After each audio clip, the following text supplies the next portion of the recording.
I'm not sure if you're speaking to me, Charlotte, because you're on mute. It's ready, Leader. Okay, and if I can remind everyone to mute as well, please.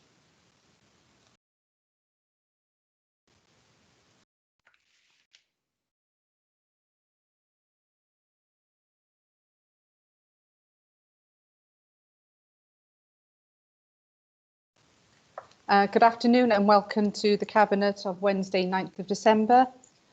Welcome everyone to this meeting. Okay, do we have any apologies to record? I'm aware of Councillor Phipps to date. Do we have any others? I'll take that as no. Thank you, everyone. Okay, I'll go to the next item on the agenda, which is the declarations of interest.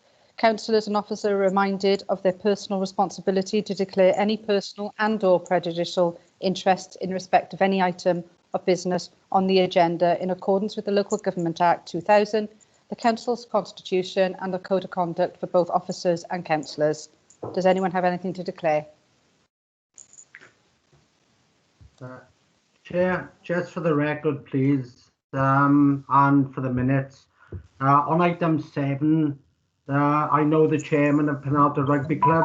It's not going to make any difference the way I look at it, but just for the minutes. Yeah.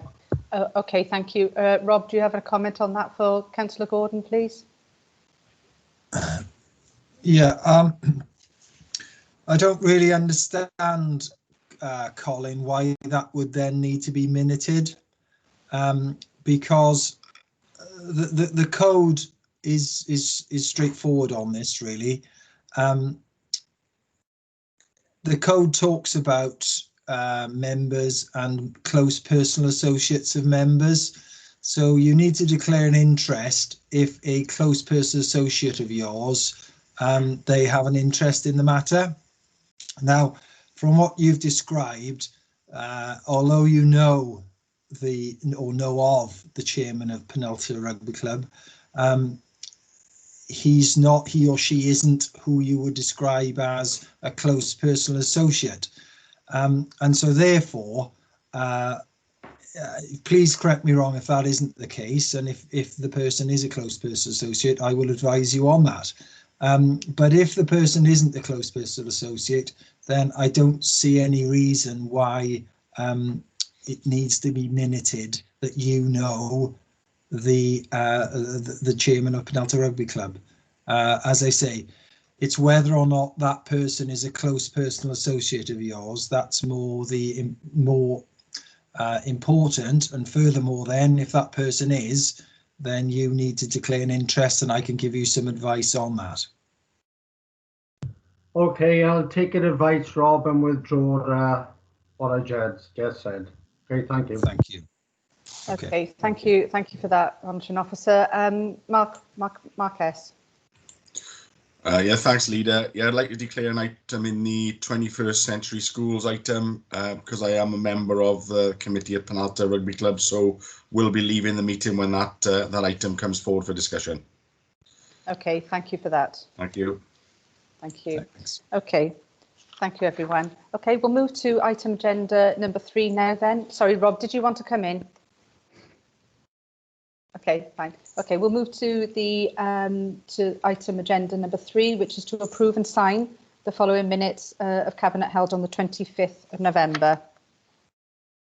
Okay, are we happy to take those as the true record? I'll move them, Leader. Thank you, Councillor Morgan. I'll second them. Thank you, Councillor Cook. Okay, if everyone's happy with those, unless there's any amendments for accuracy, then we'll accept those as read. Thank you very much. If I can go to a vote just approving those then, if I could a show of hands. Sorry. Yep. Thank you. Thank you very much. Okay, and to the next item then, which is agenda item number 4, which is around the Cabinet Forward Work Programme. Obviously, normally we just note these. Oh, Councillor Morgan. Yeah, thank you, Leader. I've asked a few times about looking further into the future with our Cabinet Forward Work programmes, and this is one of the shorter ones yet, actually, because it's only looking at one report coming on the 16th. I'm just wondering if we could see at least sort of 2 to 3 months ahead with the Cabinet Forward Work Programme. Is that possible? Okay, I can see Christina wants to come in. Thank you. Yeah, thank you, Leader. Yes, Councillor Morgan, under normal circumstances, you would have the benefit of a forward work programme that is a little more in advance of what you've got presented in front of you today. As we're all aware, the COVID pandemic has obviously shifted things substantially this year. And also, members, you'd be mindful of some conversations on some strategic projects that we've been having sort of offline, which will be informing the forward work programme as we go into 2021. So it isn't populated yet for 2021. That is a piece of work now that I will do between now and Christmas. So certainly in your next cabinet meeting, the forward work programme will have the benefit of some advanced sort of agenda items for you. Thank you. Is that okay, Councillor Morgan? Yeah. Yeah. Thanks, Christina. Okay, moving on to the next item on the agenda then is to receive and consider the following reports, and that is the council tax base for 2021-22. And if I can bring in Councillor Stenner, please. Thank you, Leader. The purpose of the report is for Cabinet to agree the calculation of the council tax base for the 2021-22 financial year. The council tax base is the amount required by the Local Government Finance Act 1992 to be used in the calculation of the council tax. The base for discounted chargeable dwellings expressed as Band D equivalents has been calculated at 62,352.06 for 2020-22. For 2020-21, a collection rate of 97.50% was assumed, and it is recommended that the same rate should be assumed for the 2021-22. This will result in an adjusted base figure of 60,793.26. Cabinet should note that the authority proactively pursues council tax arrears, and that over a period of 2 to 3 years, the actual council tax collected typically exceeds 99%. The council tax base is one of the factors that will determine the 2021-22 provisional local government settlement, the details of which will be announced on the 22nd of December. The recommendations in the report are that the council collection rate is maintained at 97.50% for 2021-22. The council tax base for the year 2021-22 be 60,793.26, with the council tax base for each community council area being as outlined in the paragraph 5.5 of the report. Thank you. Okay, and if I can have a seconder, please. Yeah, I'm happy to second the report, but I would like to ask a question on it later if I could, Leader. No, absolutely. Okay, can I bring in officers then, please, to just to see if there's any more information in the report that we need to hear, please. Yeah, thank you, Leader. There's no more I'd like to add, but I do have Sean O'Donnell with me today from Council Tax, who's the author of the report and who completed the information that's been submitted to the Welsh Government. Okay, thank you for that, Steve. Okay, then, Sean, you may as well ask your question now. Yeah, thanks, Leader. Just that I know that this report is asking us to agree the 97.5% collection rate, and I know that we do exceed that normally. I'm just wondering, I'm wondering if Sean perhaps would be able to give me his view on the likelihood of maintaining that high rate of council tax collection, given the extreme situation the COVID pandemic has put us and residents in the borough in.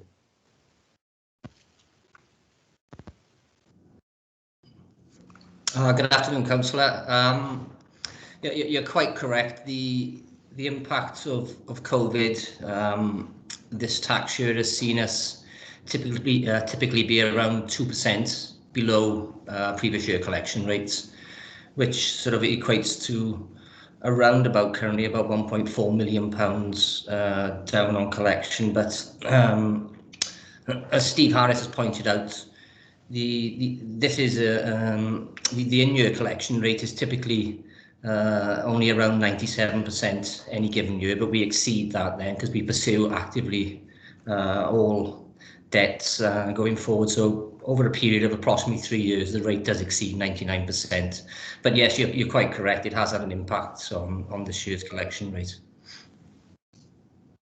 Okay, Steve, did you want to come back in on that? Yeah, if I can, please, just to give a bit more context. That situation isn't unique in Caerphilly. I'm sure you know that. It's been experienced right across Wales.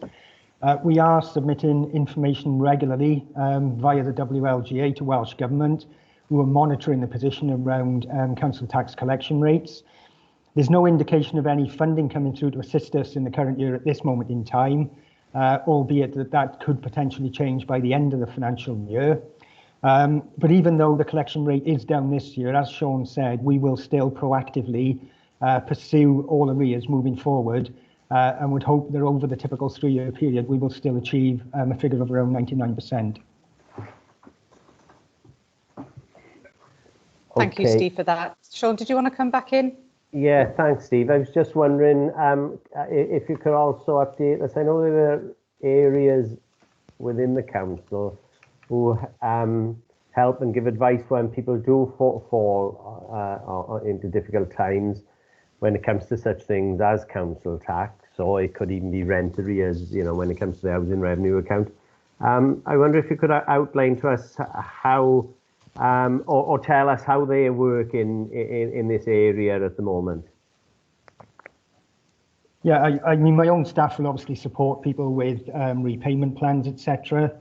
We'll also signpost people to the council tax reduction scheme, obviously to provide support through that fund. And I know certainly within housing, they are proactively working with residents who are falling behind on their rent arrears. They will also signpost again into council tax for the council tax reduction scheme. And where necessary, we will also refer people to third-party organisations, where they can provide support around debt advice and all those sorts of things. So there is a lot happening across the council to support vulnerable residents. Okay, thanks, Steve. Yeah, thank you, Steve. And it is important, isn't it? Because we've been lobbying as Welsh Labour leaders and other leaders up and down the country to Welsh Government to ensure that that support is there and that we can signpost people to where they can to get support and help. So I've got two hands up. Shall I bring in Dave first and then Christina? Thank you, Leader. Just really to add the comments Steve made. Obviously, Cabinet approved the Caerphilly Cares concept for us a couple of weeks ago, and that sort of support that Councillor Morgan is talking about, regardless of which area of difficulty the people find themselves in, is absolutely one of the fundamentals that we want moving forward. We don't want people just to contact us because asked to solve a problem around rent or council tax. We want to understand the overarching position that people find themselves in so we can help them in as many areas as possible. Thank you. Thank you, Dave. Thank you, Dave. Christina? Yeah, absolutely. I just wanted to make that very same point, but Dave has articulated very well. But just to reassure members, we are taking a sympathetic approach to any members of our communities who are experiencing difficulties during this time. Clearly there's a balance to be struck here. But this is certainly one of the areas you've heard me refer to, the Caerphilly Cwtch, wrapping our arms around our communities. Certainly this is an area that through those different avenues, we're able to do that. Thank you. Okay. Councillor Morgan? Yeah, just to say, give my thanks to the officers. I know we've worked remarkably well during this pandemic, and it would seem, not the policy, not the Caerphilly way to go at things with a sledgehammer, and the fact that we've got such support out there gives me great comfort and great confidence. So thank you very much. Yeah, thank you, Sean. Absolutely. I'd echo those sentiments. Thank you. Okay, so, if we're all content now, then we will go to, it's been moved, it's been seconded, so we'll go to the vote on that one, please.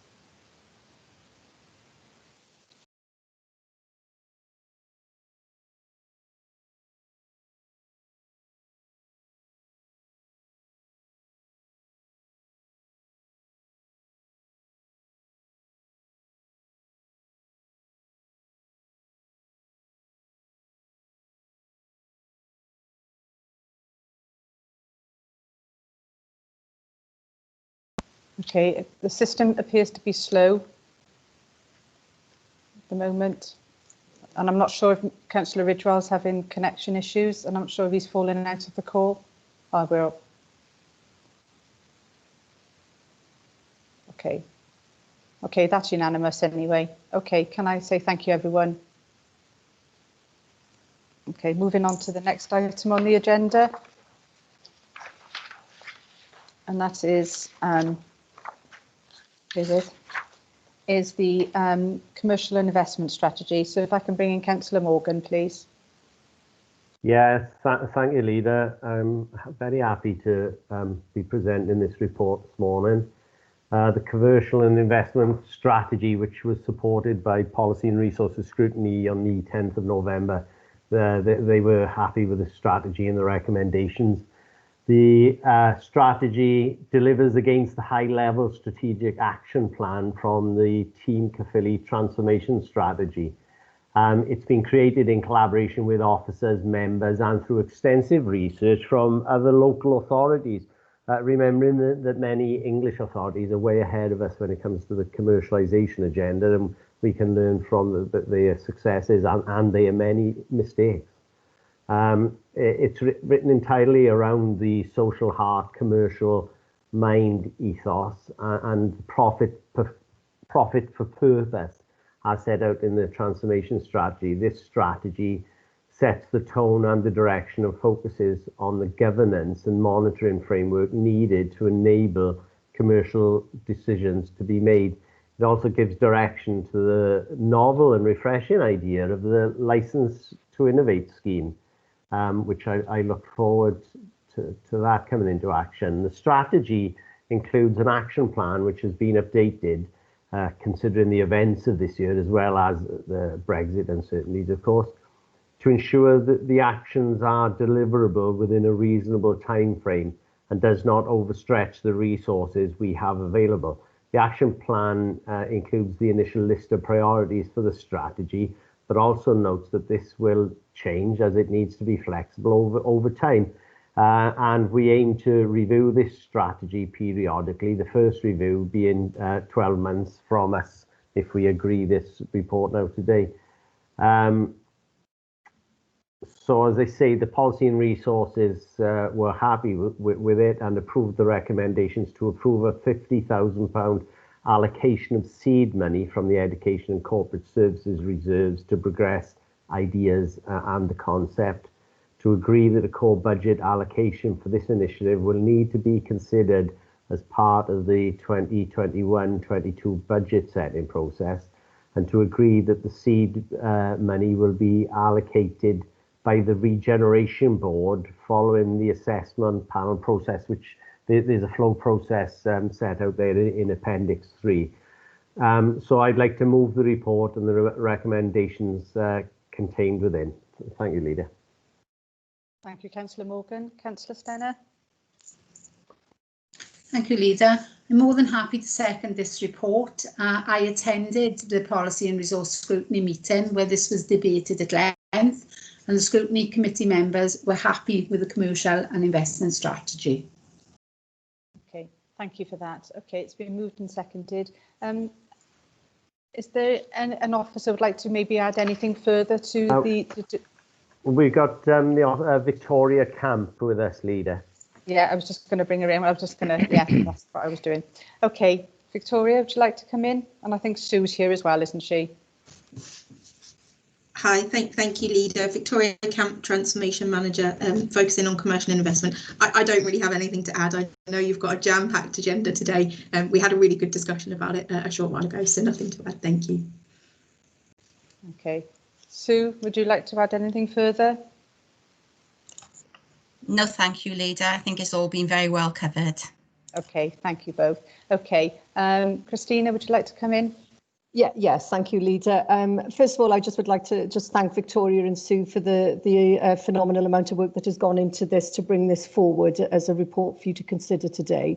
And certainly from a cultural perspective, this is a massive shift for us within the organisation. And Councillor Morgan, in his introduction, referenced the social heart, commercial mind, and that is very much the approach that we are taking to any investments that we are making or will intend to make in the future. So quite an exciting prospect for us, I would say, members. Thank you.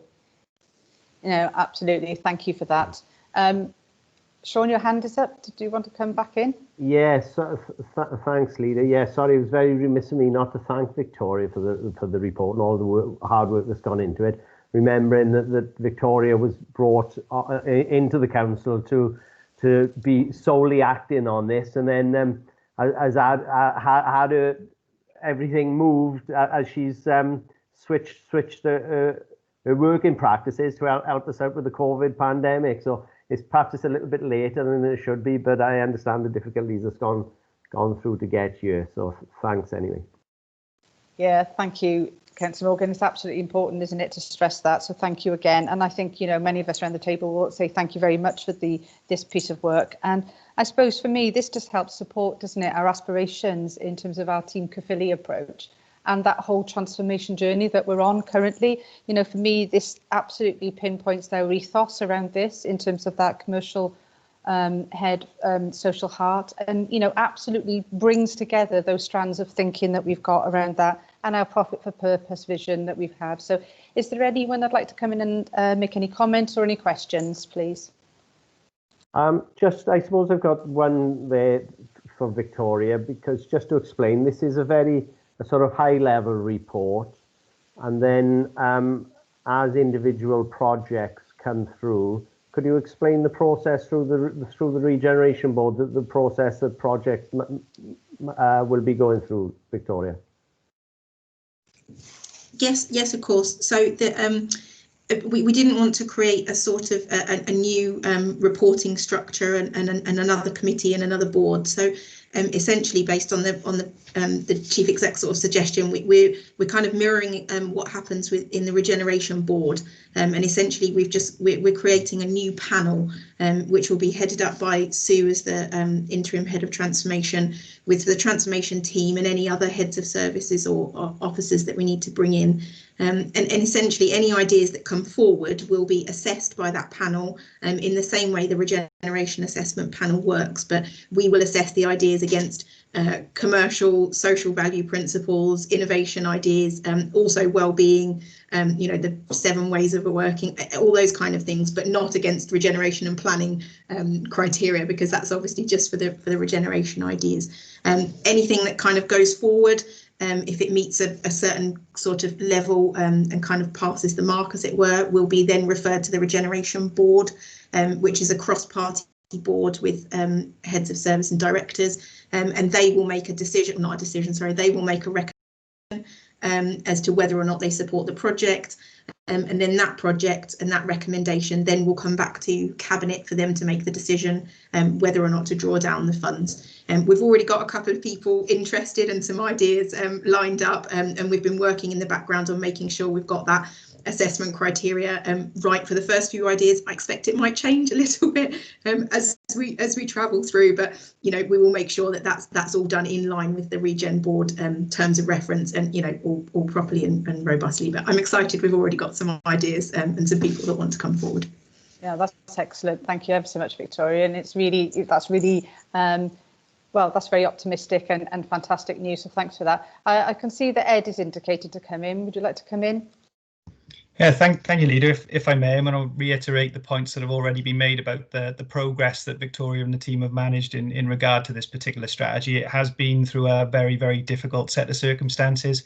I think I'd cast members' minds back to what Victoria described as a really exciting scrutiny meeting as part of the development of this process, where many members were throwing lots and lots of expansive ideas into the mix. And it's great to see something like this set in the tone, an exciting tone.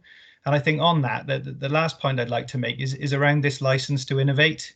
I think many staff members across the organisation would all readily say I've got an idea, I'd like to make a change, I'd like to make a difference, how do I do that? And all of a sudden you've got an opportunity to create those ideas, to be innovative and potentially to change the kind of futures of the organisation through this structure.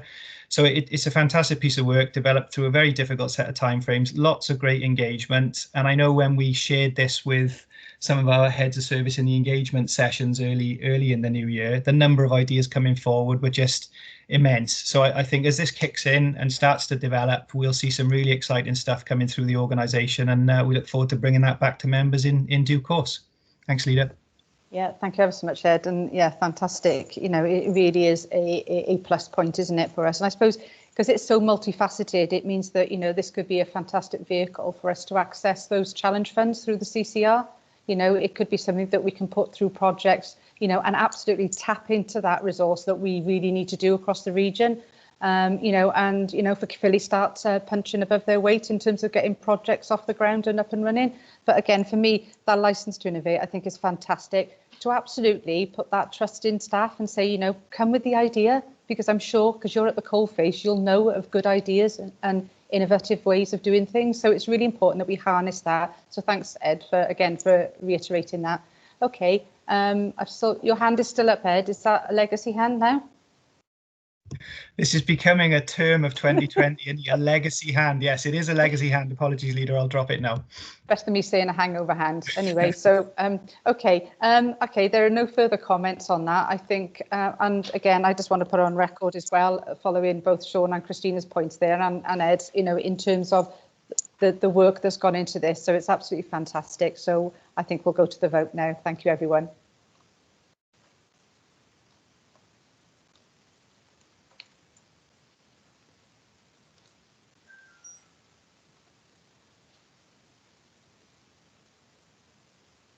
John, I've just seen your hand up. Councillor Ridgewell. Okay. Sorry, that was me attempting to vote. As you know, I'm having a real delight this afternoon with connection problems. So I am supporting the motion, that's all. Okay, thank you. If we can have that recorded. So you weren't able to use the card to vote then, John? Is that what you're saying? Yeah. Yeah, that's correct. I'm very cautious about even putting anything on. The camera comes so it kills me. So I'm sorry okay, about that. Absolutely. If we can have that, then Amy or whoever's ministering the votes, it's unanimously supported. So thank you, everyone. And if you want, John, just when we go to vote next, if you maybe come in and just comment on that you're going to vote verbally, that'd be fantastic. Okay, I'll do it verbally. Thanks, Leader. Thanks. Okay, thanks. Okay, thank you, everyone. And as I said, that was carried unanimously. Okay, now we're going on to the next item, which is 21st Century Schools. Sorry, I'm just moving my papers around. Okay, and I would like to hand over to Councillor Ross Whiting. Thank you, Leader.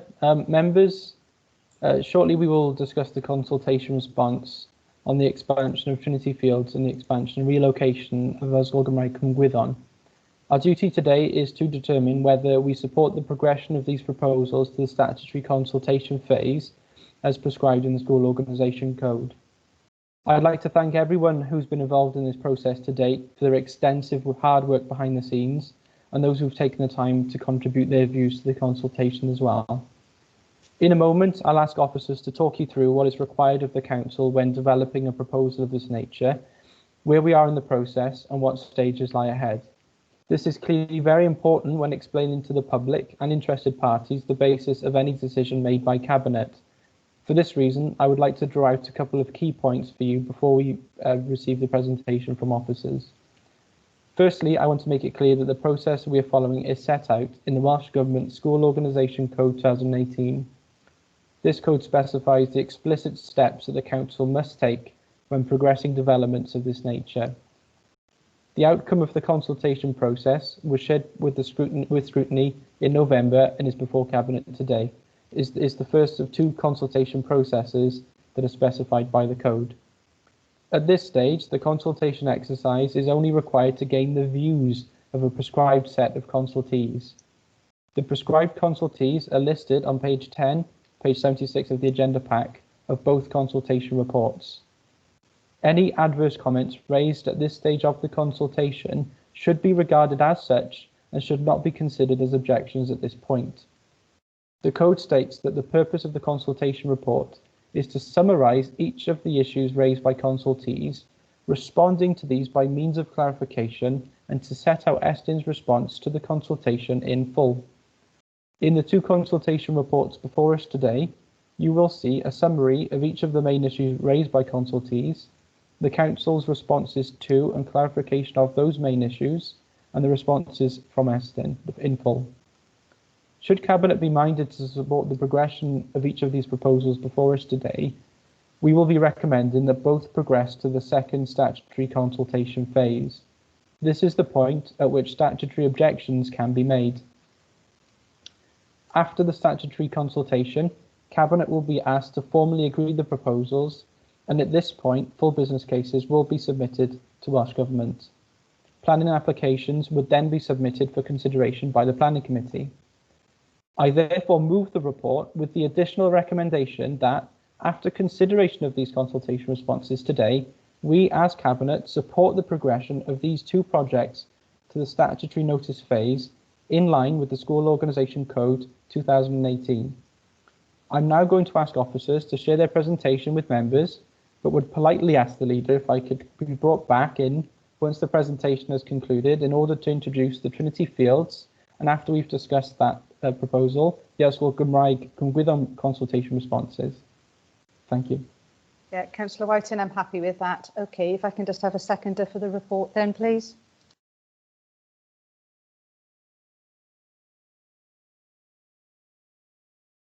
Thank you, Leader. There's some connection issues as well then. Can you hear me correctly? Okay, yeah. Yeah, brilliant. Yeah, I'm all happy to second this report. I think by expanding, for example, Trinity Fields, I think it will seek to address the growing demand by providing much needed additional places. I understand the consultation has brought up some concerns in relation to a loss of a rugby pitch. However, I want to talk about the response from pupils who, through the use of verbal communication, braille, symbols and heat maps, express their views for a new ball pit, an open teaching area and a sensory garden. We have to take into account how this extension would enable pupils, families and the wider community to live happy and healthier lives. And I'm more than happy to second this report. Thank you so much, Councillor Cook. And okay, if I can bring Andrea West in then, please. Thank you, Leader. Lisa, can you bring the report up, please? Presentation.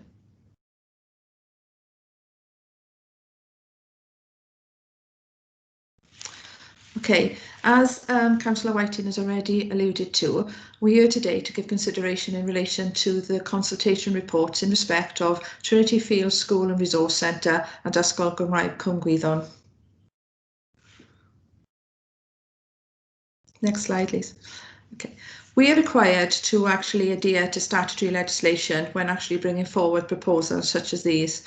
The actual school organisation code is written up by ministers in the Welsh Government in line with the School Standards and Organisation Wales Act 2013. For want of a better word, it's actually the Bible that we have to adhere to make sure that we're actually pushing forward and following proposals correctly when actually looking at 21st century school proposals. The two proposals that we're looking at today is in relation to Trinity Fields School, and that falls under section 44 of a regulated alteration to a special school. So it's section 44 of the School Standard and Organisation Wales Act 2013. Then in relation to Ysgol Gymraeg Cwm Gwyddon, that then falls under section 42, which is a regulated alteration to a maintained school. As I mentioned, the code actually then follows the process and actually stipulates the way we have to carry out our work in relation to these proposals. It sets out the policy context, the general principles and the factors that should be taken into account when bringing forward proposals to reconfigure school provision and for those responsible for determining proposals. So it's not only in relation to officers in the way this is actually conducted, it's actually obviously the way we take the process through in relation to Cabinet members as well. It's important to point out at this stage there is also a statutory process in relation to a planning application for each of these proposals, and that is a separate process, and that will be led by our Property Services Department. So when looking at the proposals that we are bringing forward, we don't have to take into account any planning applications. That will be dealt with at a different stage. Next slide, please. Sorry, there's a delay. Okay, the consultation process. As I said, the consultation process written out in the School Organisation Code 2018. When we actually start drawing up and formulating proposals to take forward, we have to take in a lot of factors such as demand, planning of school places, building condition surveys, whether or not we can expand, and there's a lot of things we have to take into account. And obviously at that stage we came up with the proposals that we put forward to 21st Century Schools Welsh Government in relation to the next stage of Band B. We then actually submitted a report again to Cabinet to seek approval to actually produce an outline business case in relation to each of the individual proposals. Following the approval at that stage, we actually then submitted a business case to Welsh Government for approval to actually proceed to the next stage. We then submitted another report back to Cabinet to actually take it then to the consultation stage. We produced a consultation document and the consultation process ran between the 14th of September and the 26th of October. And it was at that stage, and the purpose of what we actually undertook there was to obtain the views of consultees. And I think it's very important to stipulate that the consultees were actually specified to us as officers in the School Organisation Code. However, we felt that it was appropriate to be open and transparent with the Penalta Rugby Club because they were directly affected by the proposal, and also Sports Wales. So they were also included in the list of consultees.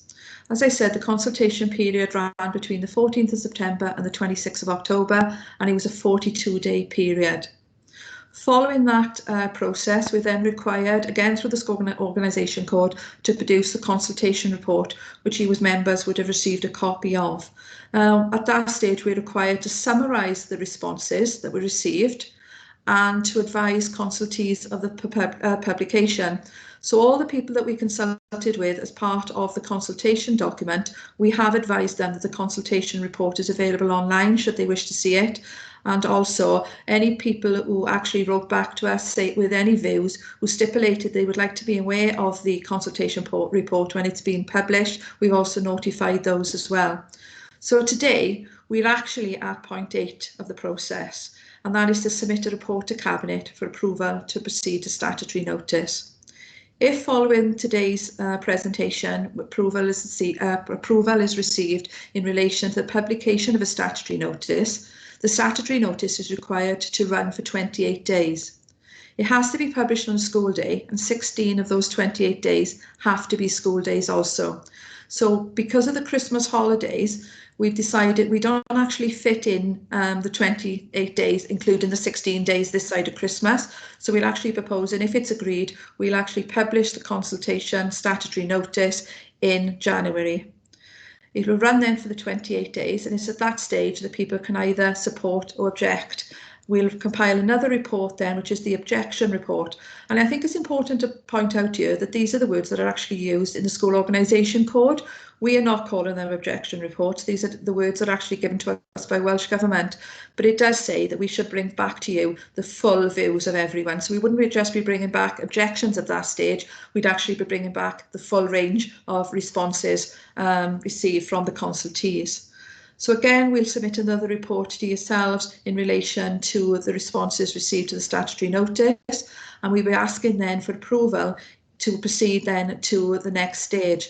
And the next stage then would be to publish a decision notice in relation to the proposals, and then submit a full business case to Welsh Government in order that they can release the funding for the proposals to go ahead.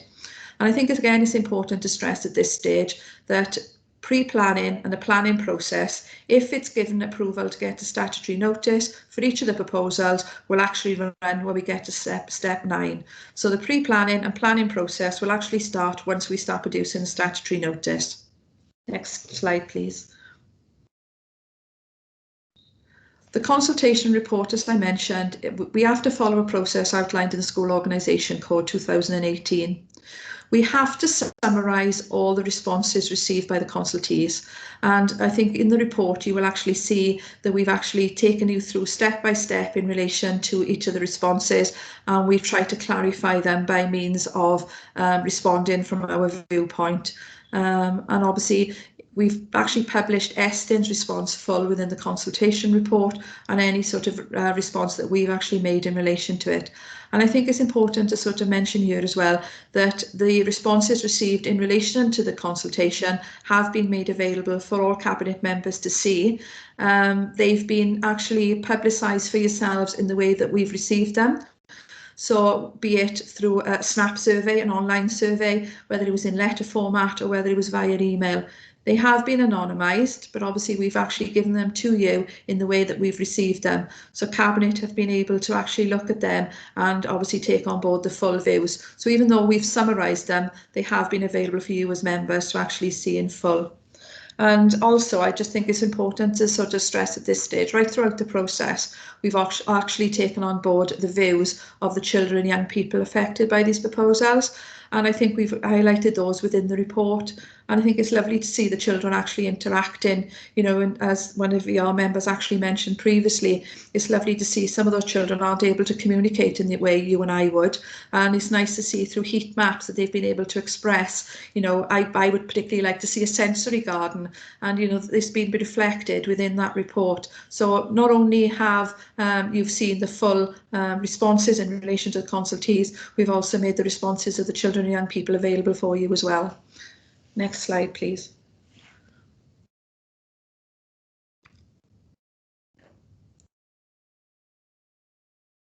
Okay, what are we proposing to do? We're proposing to expand Trinity Fields School and Resource Centre via a new building extension and outdoor play space with an anticipated completion date of September 2023. This will provide a total of 263 places in total on the existing school site, factoring in the current cohort of 183 pupils and an additional 80 places to future-proof the school for years to come. In addition, actual classrooms, which obviously will accommodate the growing demand for places, we are looking to put in specialist intervention areas and outdoor play space. We're actually proposing then to have a new flexible hall in addition to the one that's there, because obviously demand is such that it's been justified. A hydrotherapy pool, a soft play area facility, which will increase provision on site, which will not only be available for the pupils and the families themselves, but for a wider community use, obviously suitable within keeping of the timetable. And I think it's really important here to sort of stress, one of the consultees actually responded in relation to the hydrotherapy pool. One of I think it was a grandmother actually said that her child would now be able to have a normal life, and that sort of triggered something with me, because she felt that now the child could have pool parties, for example. So because the hydrotherapy pool would be of a temperature that would obviously lend itself to those, whereas facilities within normal leisure centres, one, they wouldn't have a hoist, and two, the water wouldn't be warm enough to actually be able to cater for the needs of the children in Trinity. And I think when you actually read things such as that, it actually brings home the need for these vulnerable pupils within Trinity Fields School. Next slide, please. And then in relation to the other proposal, we're actually proposing to relocate Ysgol Gymraeg Cwm Gwyddon to a new purpose-built Welsh medium school to be situated on the vacant site of the former Cwm Can High School, again with an anticipated completion date of September 2023. I think it's important to stress here in relation to the occupation dates that obviously these would be subject to a number of factors such as planning and business case approval from Welsh Government. It's proposed here that we're actually going to build a new primary facility with childcare, special resource space, nursery, Rising 3 provision, and new assembly hall, food technology, a library and IT space. Again, this facility will be available for wider community usage, and obviously the way it's going to be designed, it will ensure that it could be zoned off parts within the school where there could be multifunctional classrooms for usage. So not only would it be available for the community throughout the day, it would also through the evening, it would also be available through that process during the day. And again, in relation to Ysgol Gymraeg Cwm Gwyddon, as officers, when we actually visited the school, just to bring it to light for members, we actually visited and we were really surprised in relation to the size of the school hall. Actually, in this particular school, the school hall is so small that they can't actually hold full PE lessons, for example. They're not able to hold full classroom assemblies. and the school is required to actually go out and hire facilities to be able to take forward provisions which other schools would normally take for granted. So I think it's important to stress here that this is a fantastic school that's had a fantastic inspection, excellent in every area, and to congratulate them on that. But I think to be able to enhance the facilities that they currently have there would obviously be able to allow that to grow even further. Next slide, please. Okay, the Welsh Government, as I said, asked us to summarise each of the responses received as part of the consultation process, and we have done that, and we've incorporated it within the consultation document. The actual consultation document then covers general themes. For example, everybody acknowledges there's a need for an expansion of Trinity Field School. Everybody recognises the excellent work that's being carried out there, and other areas then, such as areas of concern with regards to loss of pitch, loss of green space and various things like that, which we try to address and emphasise and clarify within the documents itself, and also in relation to areas of agreement. So as I said, the full information is available, but we are here as officers should you wish to pursue it any further. To assist Cabinet in the decision-making process, we have provided responses, and full information in relation to each of the consultees has been provided to you. Next slide, please.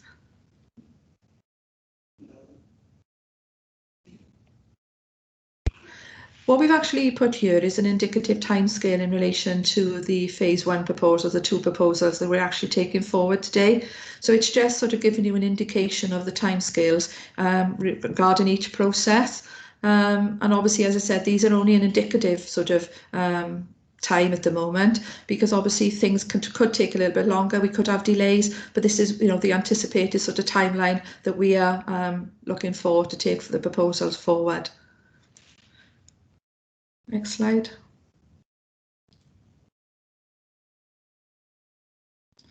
Okay, so in line with the School Organisation Code, the authority is required to recommend to Cabinet one of the following actions at this stage: proceed with the proposal, make changes to the proposal, or not to proceed to the proposal. Given all the information that we've actually provided for you within the consultation report, and the fact that it was endorsed by scrutiny on the 26th of November, we are asking members to agree to proceed with the proposal and recommend that we proceed to statutory notice in relation to each of them. And that's the presentation from us for today. Thank you. Thank you ever so much, Andrea. Thank you for going through that. And I know that was I think that was the presentation you shared with scrutiny as well. So thank you for that. That's a great piece of work, just to put it in context. Okay, if I can bring Councillor Whiteling back in, please. Yeah, thank you, Leader. Before we discuss the Trinity Fields proposals, I wanted to cover some of the main themes that emerged within the consultation response. The consultation report before members highlights the main areas of concern that were raised, as well as the areas of widest agreement. The main areas of concern can be found on pages 20 to 31 of the consultation report, or pages 86 to 97 of the agenda pack. They were the loss of green space, an alternative location for the school, flooding, rugby club concerns, and traffic management concerns. The Council has provided a response or clarification alongside each of the stated main areas of concern within the consultation report. Cabinet have also received the full set of consultation responses, as Andrea mentioned, that provide information above and beyond that captured in the summary response. I'll address some of those in more detail shortly. The areas of agreement can be found on pages 31 to 34 of the consultation report, or pages 97 to 100 of the agenda pack. They were the growing demands of the school, additional facilities needed at the school, and the community use potential of these proposals. It's been pleasing to see these areas of agreement through the consultation responses. The proposal represents a major investment in the education opportunities for those who attend Trinity Fields, some of whom are our most vulnerable learners from all 4 corners of the county borough. And it's been helpful to see how positively the community use potential of this proposal has been received by many of the consultees, and how much benefit the pupils and their families feel they would get out of the additional facilities included in this proposal. A number of alternative proposals were also raised by consultees, which are explored through pages 34 to 36 of the consultation report, or pages 100 and 102 within the agenda pack. Having received the consultation report and the presentation from Turleys, acting on behalf of Penalty Rugby Club, the Chair of Governors of Trinity Field and the Chair of Governors at Trinity Fields, the Education Scrutiny Committee endorsed the recommendation to proceed to statutory notice in relation to the Trinity Field School and Resource Centre proposal. 13 members voted for, no members voted against, and there were 2 abstentions. I would now like to take the opportunity to deal directly with some of the claims that have been made about this proposal across various social media channels. I think doing so will also assist Cabinet members in decision making. The field at Trinity 1, the proposed site of the extension, is a community use pitch that is owned by the council and is available on a pay-as-you-play basis. The pitch does not belong to Penalty Rugby Club, although the club have to date been the majority users of the pitch. Neither Penalty Rugby Club or Sport Wales are listed as explicit consultees for this development within the school organisation code, yet the council has taken the decision to engage both at this early stage and has been regularly meeting with senior members of the club throughout this process. We hope to continue meeting with the club and other members of the community in developing ideas for the future of Soon Oak Leisure Centre, such as the potential of a community sporting hub. Sport Wales have not objected to the proposal. They've instead set out the criteria that they would need to be met by way of mitigation, something we believe we will meet with the proposals for enhancements to the pitches at Soon Oak.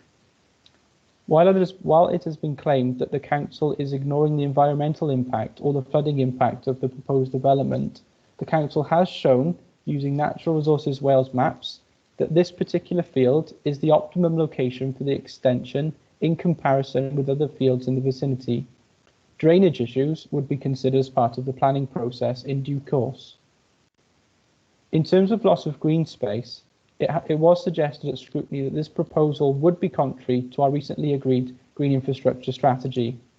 While this would be a planning consideration, I do not believe that this project would be contrary to the aims of our green infrastructure strategy, and I'm sure that if there are any questions about that, those can be answered by officers present. As part of the mitigation for the potential loss of the field at Trinity 1, the council has committed to apply for the remaining Trinity 2 and Trinity 3 fields in Estremonac Park, and both the proposed fields at Soon Oak to gain Fields in Trust status, securing their long-term future for the community. The mitigation proposed by the council at Soon Oak would also see 2 senior fields brought into use where there is only currently 1 at Trinity 1, with services and facilities across both been introduced that exceed those currently available at Trinity 1. The mitigation would also see further work done at the remaining Trinity 2 and Trinity 3 pitches to make them more usable by the sporting community. These facilities would remain available to the community in addition to the Centre of Sporting Excellence and the numerous 3G pitches in the surrounding area which are available to members of the community.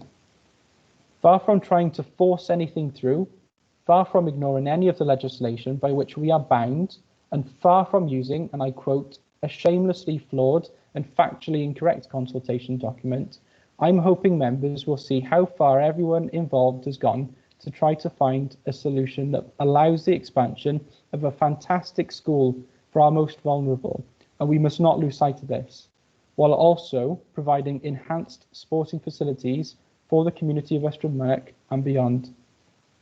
Thank you, Leader. I believe Councillor Martin James wishes to make a representation on this proposal before Cabinet has its discussion. After the discussion on Trinity Field's proposal, I would then, if possible, like to come back in and make some comments on the Cwm Gwyddon proposal, if I may. Thank you. Okay, there's a lot of asks there, Ross. Thank you. Yeah, that's fine. Okay, Councillor James.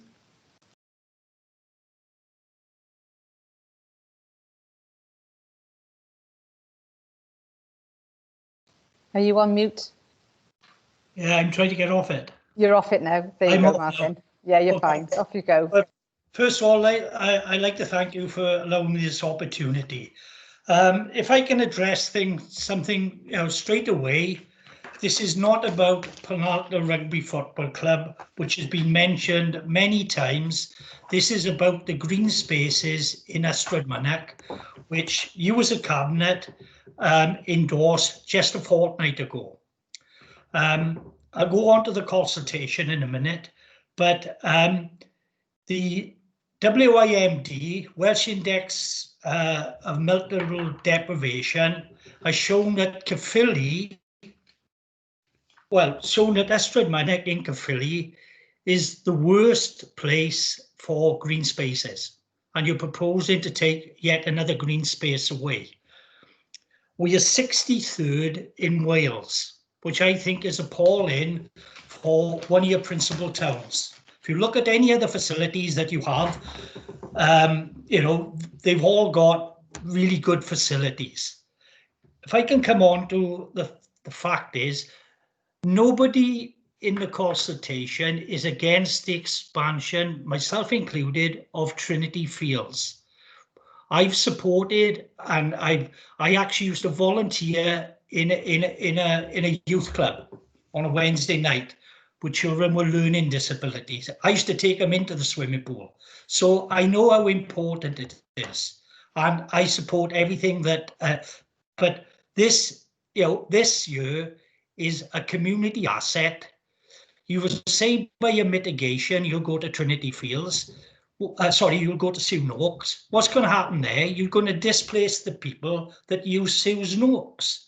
They have nowhere to go. You know, so to take something like that away, it can't be replaced. I have to question the numbers in the consultation document is for 80. How long 80 children, you know, before it takes to take up the 80 places?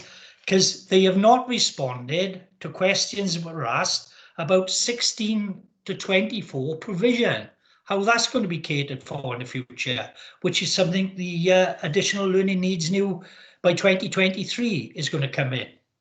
You know, there are lots of reasons why I won't go into the planning issues at the moment, but to develop on this area, and I think, you know, you can all go and look at it, is totally against Welsh Government policy. And it states that in TAN, I'll give it to you easy, it's TAN 15, but you probably had it in the documents. What I'm asking for, on behalf of not Penalta Rugby Club, but the community and a wide community, you said about our children in engagement. You've got 450 children go to Penalta Rugby Club, aged from 6 to 16, and 2 youth sides who are very successful. It's a community hub for quite a large area of Gethlygare, Maesy-Cwmer, and even down as far as Llanbradach. To take that away and expect children to go up to Sewn Oaks is totally wrong. You know, what we have not explored really the option, and nobody's given the answers, why building a new school, which could be future-proof for the 21st century, which is that's what we're supposed to be doing, and not just putting a little extension on there. You've not put nothing in the report about the Children's Centre in Enniglyn being placed there, which is a health and social well-being issue. So they are going to go there as well. How much space really will be there? There was £4 million set aside for a new health and, you know, for a children's centre. Apparently that's been scrapped at the moment for you to go, you know, for you to take up this. Nobody's against special needs education. We have, I'll give you a couple of little things now to wind up. Couple of little things was, in the consultation, it was said that the hospital was built on a brownfield site. Well, yes, there was a building there, we're all aware of, but 70% of that site was greenfield, made up of 2 rugby fields, a cricket pitch or a cricket square, what was left of it, and also of a football pitch. That was all taken. The Centre of Excellence initially was supposed to be the area which was going to be outside for people, you know, to have the same green space.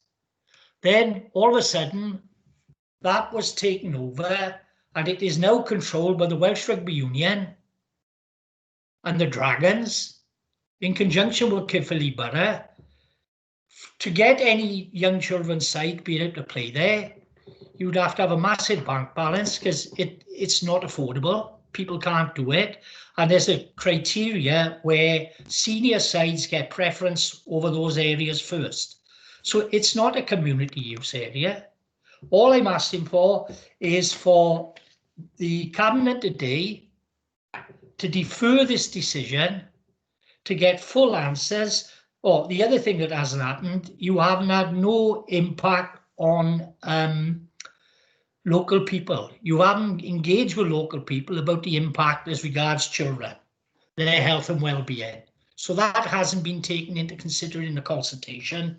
And just to say that, you know, all I'm asking for is at this moment in time, there's option 5, which everybody would support. You can build a new school. You don't have to have a new head. You have federated heads. You can, where you can actually, if you need to in the future, you can expand. It can come under one head, under one base, like the satellite bases. But this is a community asset, which you as a cabinet endorsed as a green space 2 weeks ago. And you were saying, and I believe it was your statement, Philippa, that green spaces are like sports centres without roofs. So, you know, all I'm asking for is for this to be deferred today, for further information to come back, and for other options which they haven't been explored, and nothing in the consultation says they have, to look at other options, which I'm all favour of 21st century schools and Trinity Fields for the future. But this site is far too small and it takes away a vital asset from our community. So I'm just asking, could we defer it? And could you ask officers to go back and explain why other options haven't been taken up? Thank you very much for your time. Okay, thank you for that, Councillor James. Thank you. Can I bring in Councillor White in, please? Yeah, thank you, Leader. I'd like to thank Councillor James for his comments. I think a lot of that is covered in the report, and also what I said. But I think for the specifics in terms of the detail of the other proposals, that may be something that officers present may have more detail on if that is to be if anybody wants to come in on that. Okay. So, would you like to come in on that, Ed? Sorry, yes. Yeah, I'm trying to recall all of the aspects of what Councillor James has just said. I know there was quite a number of references to ALN, etc. So I saw Sarah Ellis's hand come up then. Sarah, can I bring you in first, and then we'll address the rest as Sarah concludes. Thank you. Come in, Sarah. Thank you, Leader. Wanted to pick up on the comment that was made around the ALN Act. So absolutely, the ALN Act places a duty on us to develop a unified system to work with children 0 to 25. What it doesn't do, though, is to suggest that there is a requirement to extend statutory education to the age of 25. There is quite a clear distinction there. We're not talking about an expansion of Trinity Fields beyond 19, but we are talking about continuing to work with children and young people to support their learning in appropriate settings up to the age of 25. Hopefully that clarifies that element of the expansion of Trinity Fields. The other query that was raised was around the numbers of children in Trinity Fields. We talked at length in the scrutiny meeting about the use of data in order to be able to predict numbers. We use current data, we use historical data, and we use information that we have about children who are already in our systems to be able to think about where we meet their needs. We also have, of course, a responsibility to review provision in accordance with the ALN Act. So this fits very well within our responsibilities to review provision on a regular basis.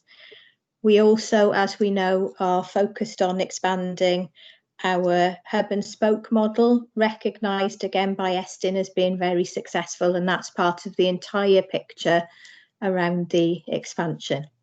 So if there are any other questions around that, happy to try and answer them. Thank you ever so much, Sarah. If you want to come back in then, Ed. Yeah, I will. I'm going through my list. I know there was a reference in Councillor James' statement about the Children's Centre, and I wonder whether Dave Street would come in and offer some views on that, please. Thanks, Dave. Okay, come in, Dave. Thank you, Leader. Absolutely. As Councillor James has alluded to, we currently have a Children's Centre down in Enniglyn. Some time ago, we were looking that Children's Centre is in significant need of refurbishment and overhaul. We were looking at an alternative location elsewhere in the borough, but started the dialogue with the staff and people using Trinity Fields in terms of where could we have a better integration of our services. It became very obvious very early on in those discussions that simply by building a centre elsewhere in the borough, we'd be duplicating the resources that already existed in Trinity Fields, and indeed, of course, in Ysbyty Ystrefau, which is simply across the road. Best example that I can give you is the hydrotherapy pool. In the facility we were hoping to develop, we wanted a hydrotherapy pool, only to find there's already one in Trinity Fields and indeed in Ysbyty Ystrefau. As co-locating the services of a children's centre in an enhanced Trinity Field bring a number of benefits. Yes, some of those are financial. We're able to do that much more cost effectively than with a new build. But the primary motive for us wanting to go down that road from a social care point of view, it would allow us to provide integrated services between social care, education and the Aneurin Bevan University Health Board. That is absolutely fundamental to me. You will all be aware from other reports I've brought to you around the drive from government in terms of developing integrated services. And we're able to develop those integrated services in this facility in one building. The majority of staff who attend Trinity Fields are known to social care and are clearly known to the Aneurin Bevan University Health Board. So this will make us provide a far greater integrated service at a much more efficient cost. And the sort of money that, if you like, the social services had set aside for that can now be used to enhance that social care estate in other parts. And we'll be bringing some proposals in terms of how we intend to enhance our social services estate early in 2021. Thank you. Okay, thank you. Okay, I think that's addressed quite a few of the items on Councillor James's list there in terms of the comments. Ed, were there anything else? And was there anything else you wanted to add? Yeah, if it's okay, Leader, I think there was a couple. There was definitely reference to the consultation document suggesting that YYF was built on a brownfield site. I'm just quoting from the consultation document, page 86. It says that it was constructed on an area that consisted primarily of previously developed land classified as brownfield with limited greenfield land that was a recreation ground. So that's included in the consultation response. I think beyond that, there was a question in terms of the green infrastructure strategy. I wonder whether Rhian Kite might be able to pick that one up for us. And then the final point, I think, Leader, unless members correct me, was to do with the displacement of the rugby pitch to Soon-Oak. And Jared, I suspect, will come in and answer that one. Thank you. Thank you ever so much. Rhian, are you okay to come in now? Yes, Leader, if you are ready for me. Basically, the green infrastructure strategy, which Councillor Morgan James referred to, was obviously considered by Cabinet a couple of weeks back. What that does, it will help us to develop a comprehensive policy framework for the protection, accessibility and use of green infrastructure as part of the preparation of the second replacement LDP. It sets out the key principles to ensure green infrastructure is embedded into the design of all new development and adds value to our placemaking agenda. So basically what it does from a planning perspective, it helps us to ensure that we make connectivity in terms of the different elements of the green infrastructure within our environment. So the green infrastructure strategy will form a key part of the evidence base for the LDP moving forward, together with the active sport and recreation strategy and all other strategies of relevance that have land use requirements. I think it's important to note that it's the town and country planning system, which is designed to regulate the development use of land in the public interest, and that seeks to reconcile the development needs of the population, which are broad and wide, with environmental concerns and for the conservation of man-made and natural environment. So it's the town and country planning system which aims to ensure the most efficient use of land is made when we've only got very limited land resource, whilst at the same time we have to ensure that we protect what's important for the present and future generations. So I think it's key to ensure that you recognise that the green infrastructure strategy, whilst important and which informing our future policy direction, any planning application that comes before us at the moment would be considered in accordance with the adopted local development plan and the policy framework contained within that document.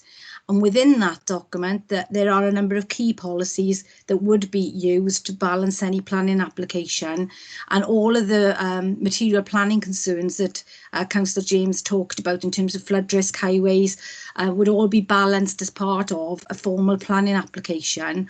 And indeed, there would be, as well as the formal planning application consultation, a pre-application process for people to get involved and raise any concerns they may have. So I think to look at the green infrastructure strategy in the longer term, but as a consideration, yes, that's definitely the case, but is actually the LDP and the policy framework and the national land use policy and guidance that we have to have regard for when determining planning applications in the future.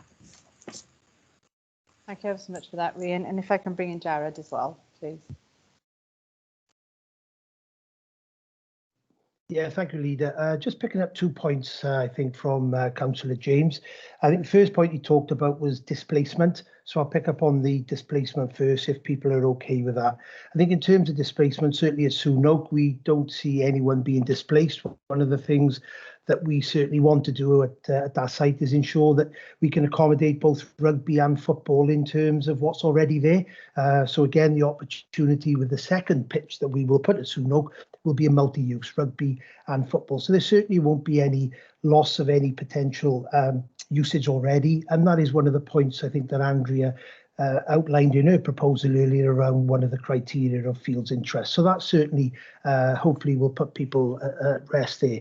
The second point was obviously the Centre of Excellence, and obviously I covered this for Councillor James in scrutiny as well. A couple of points, obviously. One of the key points of the business model with the Centre of Sport and Excellence is obviously our daytime use. That is so important to make sure financially that it can wash its face, which is a key part of everything that we're trying to do, within the authority. So yes, the Dragons are a key partner by day, the professional unit, and again, by them paying there gives us substantial revenue to allow us to go some way towards that income. And the same with Coleg y Cymoedd, who are a key partner, a learning and education establishment that we work very closely with, and a lot of within our county borough, and our children from our county borough that actually are learning actually in our facility. So that element of the daytime use is really important. And then the community use, i.e. in the evenings and weekends, is where our community clubs actually have got the opportunity to access this fantastic facility. I think the third point that Councillor James made reference to was the cost. And believe it or not, our costs are in the top 3 or 4 cheapest within Wales, and we've done some work on this. So our match fee currently is very cheap. I think the challenge is going forward is how long can we keep it at that cost will be our challenge, and that's something I know that probably I'll need to bring back to members at a later point. But yeah, so our costing is very competitive in terms of what we charge.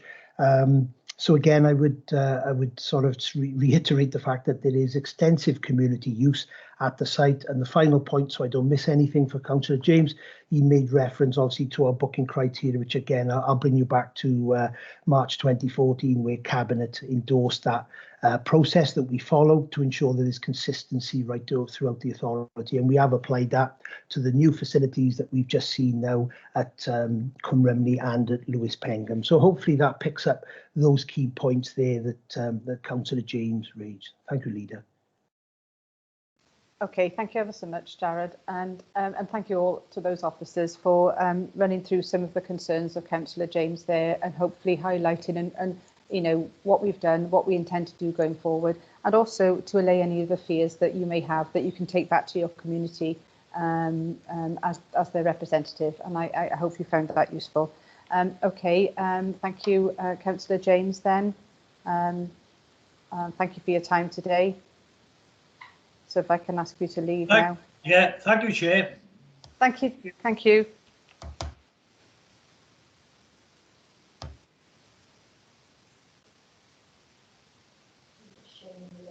Yeah, I know. I'm going to bring him in now. It's waiting for him to go. Okay. Thank you. Thank you for that, everyone. And now we're open to debate this now. So I'll bring in Shane and Elened, please. Yeah, thank you, Lee. I just want to go back to comments made by Councillor James in regarding the Welsh Index of Multiple Deprivation and the ranking of Ystrad Mynach, which he noted physical environment already being low due to the lack of green space. That's not technically true. So the physical environment domain is made up of not just green space, it makes up, which is only 20% of the subdomain. The main subdomains of physical environment is air quality and flood risk. So I'd note that. Okay. Yeah, no, very useful. Thank you for clarifying that. Thank you very much. Elened. Yeah. My question is, the report states that the proposed repurposing relates to 6% of the total park area. However, it appears that the public perception is that it's more like 30%. Could somebody explain why the public are perceiving that it is 30% and not 6%? No, excellent question, Councillor Stemmer. Can you come in then, Sue, on that? I certainly can, Leader. I can only comment on the Ystrad Mynach Park area, which is quite visible on our own website, covers approximately 11 hectares. Okay, that's widely available on our website. Now, 11 hectares is 110,000 metres squares, apparently. The pitch is 6,996 metres squared, so that equates to 6.36%. Now, the consultation document does make it clear it's on the entire park area. So I would conclude that our information within the document is factually correct, Leader. Thank you. Thank you ever so much for clarifying that in terms of the percentage of the overall size. Thank you. Nigel, Councillor George. Thank you. I got a point I want to make. It's not so much a question, it's a bit of clarification, really.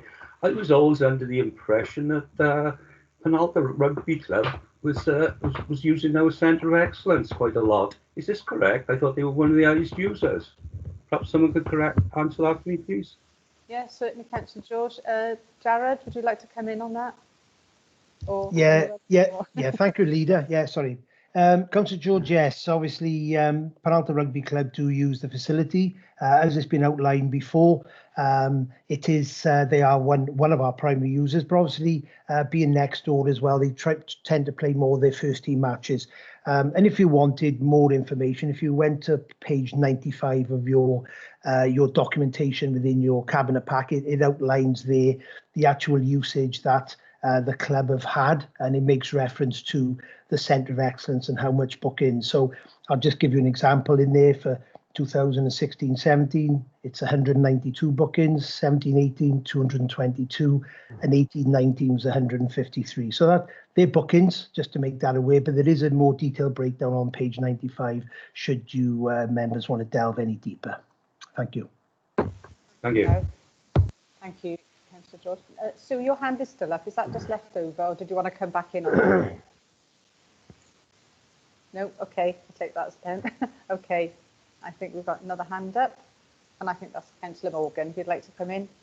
Oh, yeah, thanks, Leader. I just want to, we've received 2 emails yesterday, one from Natalie Sargent of Save Ystrad Mynach, of the Save Ystrad Mynach Green Space Group, and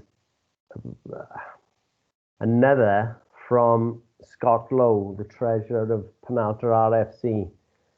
Both of them dig quite deep in the question, and there's a few issues I could bring up. But the first one, and the one that's come up a few times is about this loss of green space and loss of green fields. I suppose it's already been answered really, but by Rhea and Kate about the green infrastructure strategy.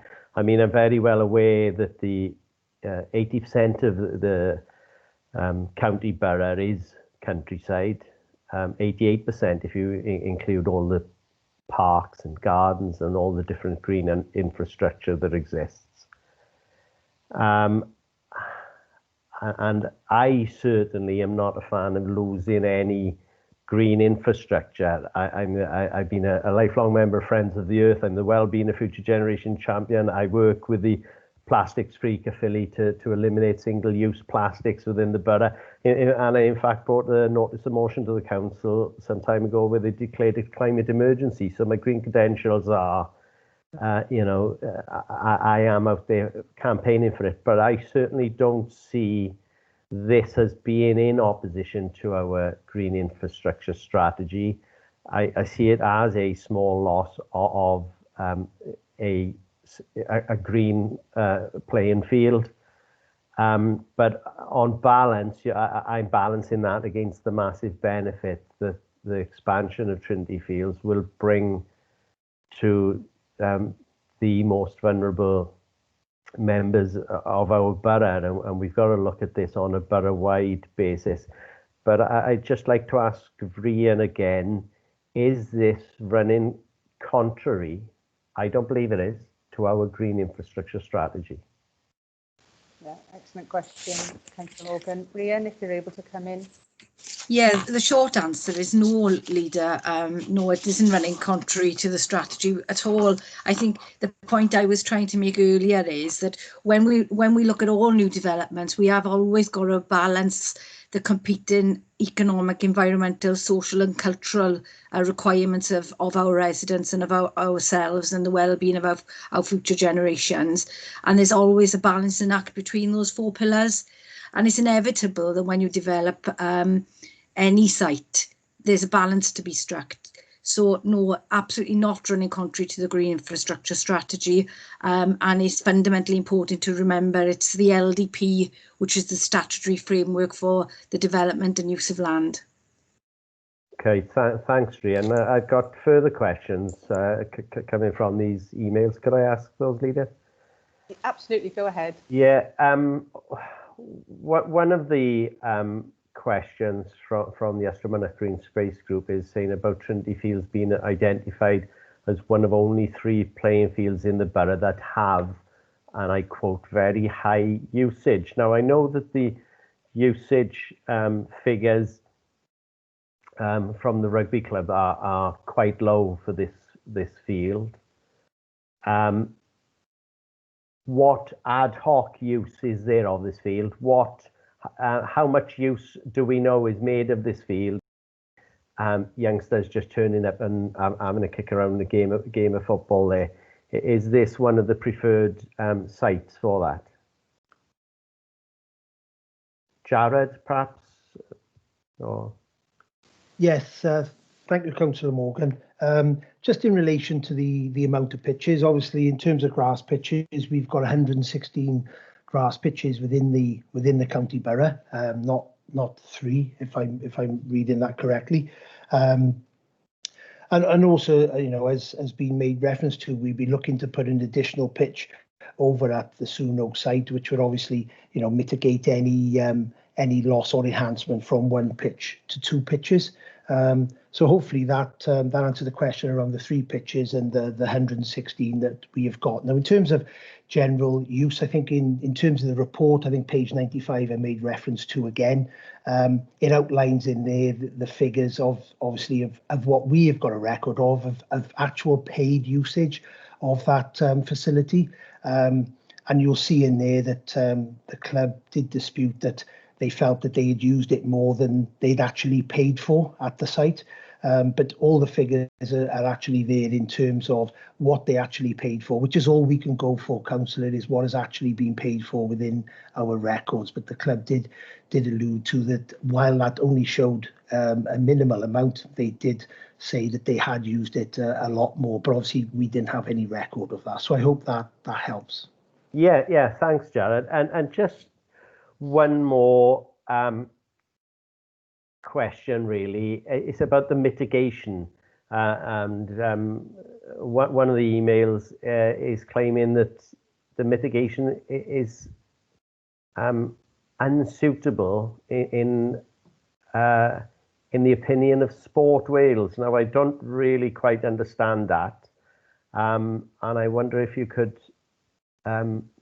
reply to that. Sport Wales not being a statutory consultee, I understand.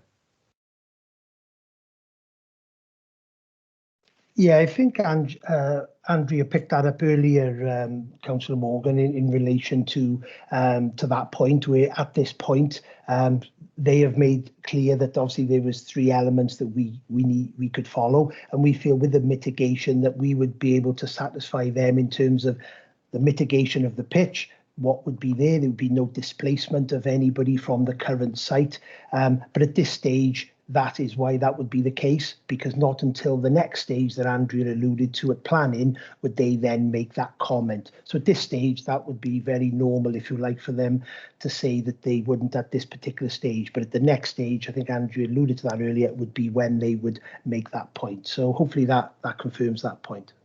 Yeah, thanks, Jared. It does come out. I realise I am repeating things which have been spoken about earlier. I just want to make sure that I'm trying to pick up the points from these emails. That's all. Thanks very much. No problem, Councillor. Thank you, Councillor Morgan. Ed, did you want to come in and add something further to that? If I could, Leader, yeah, just to go back to Councillor Morgan's early point on the kind of the kickabout and what have you. I think we spent a lot of time talking about the mitigations at the Soon-Oak Centre and the additional provisions there. Not only will there be a second pitch, but the pitches themselves will be enhanced to a level that exceeds what's currently available at Trinity 1. But what's also set out in the document is the mitigations around Trinity 2 and Trinity 3. And again, I'll just quote those. So the proposal is that Trinity 2 is fenced as is, and consideration is given to adding training lighting, subject to meeting statutory obligations, and that Trinity 3 is marked out as a pitch and posts are erected. So I just thought it was important to say, as well as creating that alternative provision at Soon-Oak, there is enhancements being suggested to the remaining pitches at Trinity, which I would suggest would again offer opportunities for those kind of informal kickabouts that perhaps aren't there at this point. Thanks. Okay, thanks, Ed. Your clarification makes me feel a lot more comfortable, I've got to say. Yeah, thank you. Yeah, thank you for further adding that and just reminding us of that, because I know that was detailed in the report that there would be further mitigation done on those pitches 2 and 3. So thank you again for that. Okay, I haven't got any more indications. Actually, no, Colin Gordon, Councillor Gordon, would you like to come in? Yeah, thank you, Leader. For some reason, my hands up function have disappeared off my toolbar. Jared have mentioned it a couple of times on page 95, the paid bookings for the last 3 seasons. He rightly says that it's been mainly in the Centre of Excellence, which is 73%.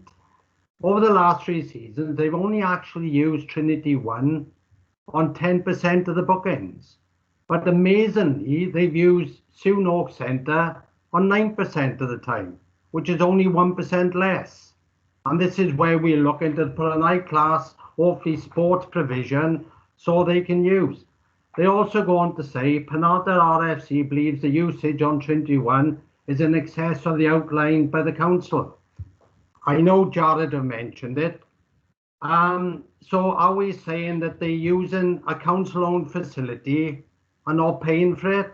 If that's the case, what message does that send to all the other clubs within our county borough? Thank you, Councillor Gordon. Jared, did you want to come back in on that? Or Sue? Sue? Thank you, Councillor Gordon. Yeah, I can only comment with the information we've had for the report, which is based on paid usage. Any other usage, i.e. training, that isn't chargeable should still be booked for insurance purposes.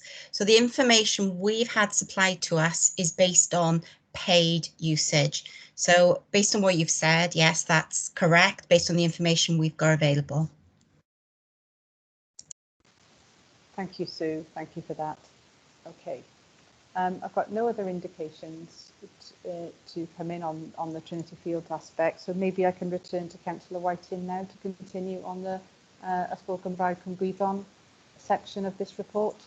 Yeah, thank you, Leader. I would just add as well to the previous one that there was the question that Councillor James said about deferring this. Now, because we are at this point now, and there's so many more stages to go through, I don't think it's appropriate at this point. I think these issues can be further discussed at a further time, so I don't feel there's any need just to directly address that. I don't think there's a need to defer this. I think we can make a decision today to progress to statutory notice.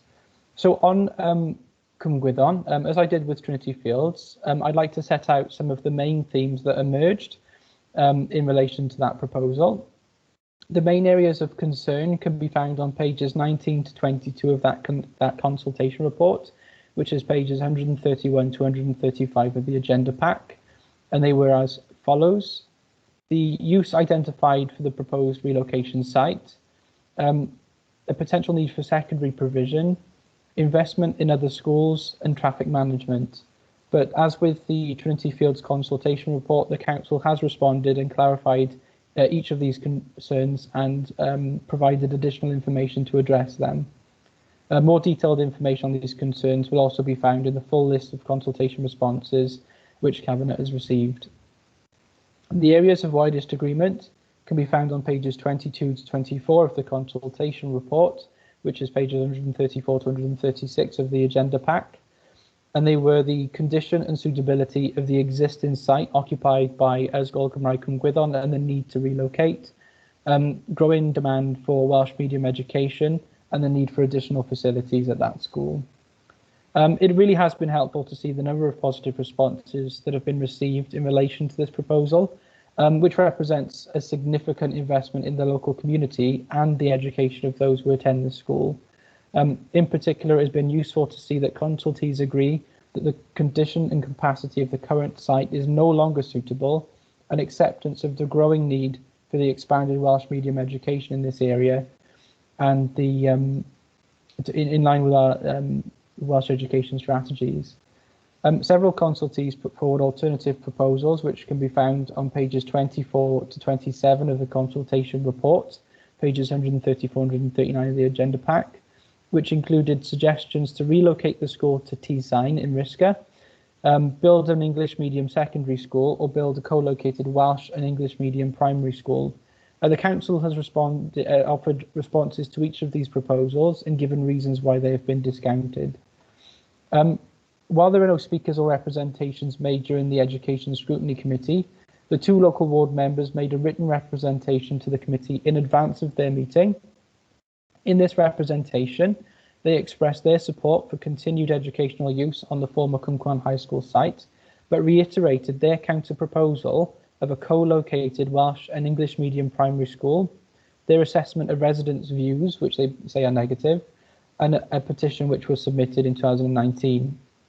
Their views were taken into account as part of the consultation process, and their counter-proposal was addressed at pages 26 and 27 of the consultation report, pages 138 and 139 of the agenda pack. It can also be found as part of the full list of consultation responses as item CGE 16. The petition was queried by scrutiny members, and they were informed that the petition could not be considered as part of the consultation as it was submitted well before the consultation opened and the consultation document was published. With these matters fully considered, members of the Education Scrutiny Committee voted unanimously to endorse the recommendation to proceed to statutory notice in relation to the Ysgol Gymraeg Cwm Gwyddon proposal. Thank you, Leader. Thank you ever so much, and thank you for highlighting the representation that came from the two local ward members. So thank you for raising that, Councillor Whiting. Are there any comments or any questions we have here for officers in relation to this aspect of the report? Councillor Stenner. Yeah, I've got a question. Just got an observation. My observation is that I think that the Cwm Gwyddon facility will be an asset to the whole community, especially with the community use aspect linking to the wider community. So I'm very happy with that. Yes, yeah, thank you very much for that, Councillor Stenner. I think it's important, isn't it, because what this is offering, we're offering an SRB, sorry, is the community use. It's also about that Rising 3 provision, which, you know, we're actually doing on many of our new builds now. And I think this absolutely is the right way to go. This, to me, encapsulates what the Banby 21st Century Schools and Colleges programme is all about. It's about looking at condition of buildings. It's looking at provision in terms of surplus places, whether that be surplus places or not enough space. You know, and this is what this is seeking to address. It also highlights for me that need for us to actually adhere to our WESP as well in terms of our Welsh education strategy. And because of the growing demand in the area, it is important that we address those going forward. And the fact that that school is absolutely bursting at the seams, and they've made use of absolutely every available piece of land on that plot is a credit to them. It is absolutely a credit. And earlier, obviously, Andrea referred to the fact that the hall is tiny. It is tiny. It is absolutely, it cannot get all pupils in there to do even, you know, I know they can't do these at the moment, but, you know, in terms of nativity plays and Christmas concerts, they can't do anything like that because it is not big enough. So again, you know, I just want to reiterate in terms of that ethos around the Banby and what it seeks to help going forward. And I think we can't lose sight of that, what that provision is all about. So is there any further comments on that? Councillor Morgan. Yeah, just quickly, I'm wondering if Sue or Andrea could expand on what Councillor Whiting's just said there about the 2 local members, and they have talked about relocating 3 schools to that site, the Cwm Gwydion, along with the Abercarn and the Cwm Carn primary schools. Was this ever something that was brought forward by the community or by any board of governors or anything, and what consideration was given to it? Thank you ever so much. I think Andrea has indicated to come in to help you answer that, Councillor Morgan. I have, yes, thank you, Leader. When we actually look at the proposals, as I said at the beginning, we take into account a lot of factors such as condition of buildings, demand, capacity, etc. Now, the Cwm Gwydion site, as I mentioned in the presentation, can't be expanded anymore. As we mentioned, it's a fantastic site, but I think it's reached the end of its capacity. In relation to the 2 English medium schools, Abercarn is a condition B+, so it's in a very good condition, and Cwm Carn is a C+. So both of these schools, you know, through capital investment, etc., you know, we're making them to meet the requirements of the pupils. Also, in relation to the capacity of both the schools, Abercarn Primary has the capacity for 244 pupils, and even with the projections moving forward, the largest sort of number of pupils we'll have over the next 5 to 7 years would be 224. So obviously there's adequate provision on site to accommodate all the pupils. And in relation to Cwm Carn, the capacity is 261, and the largest number that we're anticipating there is 227. So we've given consideration to those sites, and it wasn't felt necessary to relocate them at this stage. However, in Cwm Gwydion, as we mentioned, it's expanded to full capacity. There's a large number of demountables on site, and even though it's a fantastic standard of education within the school, it's something that we need to expand on and grow moving forward. I'm just thinking, and I'm playing devil's advocate on this one, that those other schools are in a reasonable condition, as you've said. I'm just thinking that if you build in one school, £4 million, what have you, you could build a much bigger school, double the size of it, and therefore able to accommodate both English and Welsh medium on the same site. And yet you wouldn't, I don't think you'd be doubling the cost. So I'm trying to think of, would it have been a good proposal given the maintenance issues going forward with those other 2 schools? Would it have been a sort of spend to save if we were to do it now rather than have to be looking at these other schools in 10 years' time. Okay, the site at Cwm Carn, where we're proposing to actually build the Welsh medium primary school, we're actually designing it in such a way that it was lend itself to further expansion should it be necessary, because as the leader alluded to, the Welsh Education Strategic Plan is asking us to grow Welsh medium education within the authority, and in doing so, obviously, we've got to be conscious of the fact that it's going to be moving through then to secondary education. So we're already planning as officers in relation to our Band C proposals that we could actually put a secondary provision on that school site to cater for the growing demand of Welsh medium pupils. And in response to the primary provision, obviously if we moved, for example, Abercarn, we'd be taking the children out of the community of Abercarn as well, whereas with Cwm Gwyddon, it lends itself to the whole catchment area. So I think you've just got to be mindful as well that we could be moving children further away from where they currently reside. Yeah, okay, no, thanks for that, Andrea. You know, I mean, I do fully, I support this, and it's good to hear that you're talking about future-proofing it with a view to expanding it in the future under Band C. And, you know, when we're talking about making decisions for the wider borough, then I believe this is the right one. Okay, thanks very much. Okay, thank you for answering that, Andrea. Most helpful. As you say, we'd already put provision in there for expanding to secondary in the Band C proposals when they do come available. I know this is a long way off, but that is something that had already been considered in terms of the educational use of that site. So thank you for clarifying that.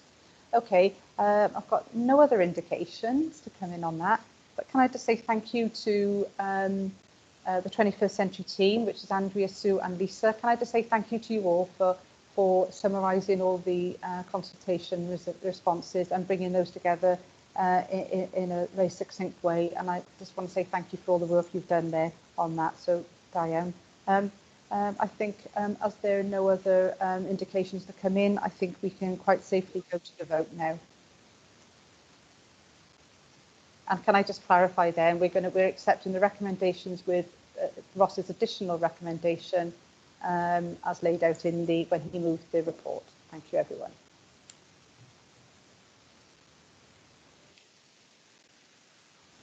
Can I say, John, if you're experiencing difficulties voting, please let me know verbally.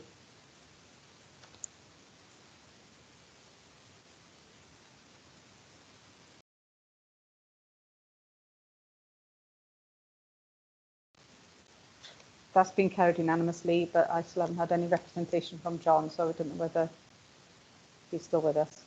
He's having real technical issues. Okay, thank you. That's carried anyway. Thank you, everyone. Okay, we'll go to the next item on the agenda, which is the car parking charges. Now, obviously, this represents a problem if John is not with us, as he was going to be moving this report. So, Nigel, are you happy to do this? Yes, thank you, Leader. As members are aware, there is a car parking task and finishing group which have been deliberating on the car parking within the borough for some time. Members will also be aware that the existing arrangements for free town centre parking, which was a decision taken back in June, comes to an end on the 31st of December. Unfortunately, our Christmas meetings timetable has meant that there will be a gap between when the existing free parking arrangements would have ceased and when the findings of the task and finishing group will come before the scrutiny. This obviously presents us with a problem. In addition, recent statements from the First Minister on the COVID restrictions in place on the run-up to Christmas have added a further urgency to the decision-making process, and conscious of the need to give as much support as possible to our businesses. The report asks that members agree to the extension of the free car parking charges in our town centres until the 31st of March 2021. Furthermore, this year it has been widely acknowledged that the access to our country parks and open spaces has played a huge role in helping people cope with the pressures and restrictions of COVID has imposed on all of us. To ensure that this ease of access remains in place, it is also proposed to continue the offer of free parking at all our country parks. The one exception to this will be Cwmcarn, where different arrangements are still being considered. As by far the majority of visitors, many of whom come from outside the borough and beyond, park to use our mountain bike trails. I move the report and invite officers to comment. Thank you. Okay, and if Councillor Morgan, are you able to second? Yes, thanks, Leader. Yeah, I'm very happy to second this. You know, this is something that the businesses desperately need, and they will be, I'm sure, good to know that the council is doing all they can to support them, and this is a great interim move while we give scrutiny time to consider the outcome of the task and finish group for car parking. So yeah, I'm very happy to second this and fully support the recommendations. Thanks. Yeah, thank you ever so much, Councillor Morgan, for stepping in there, as Councillor Ridgewell had problems, and same to you, Councillor George, for standing in there. Obviously, the recommendations as laid out are for the Cabinet to approve further extension. It is something obviously we're very mindful of, is it not, you know, given the climate that we're in at the moment, and we've been talking as a Cabinet for some time about the possible extension of this, and with, as Nigel has already said, in terms of the First Minister's announcement, then we've made that decision. We wanted to make that decision earlier, so thank you for that. Okay, and we've got representation from a local representative, so I'd like to invite Councillor Etheridge to speak. Thank you.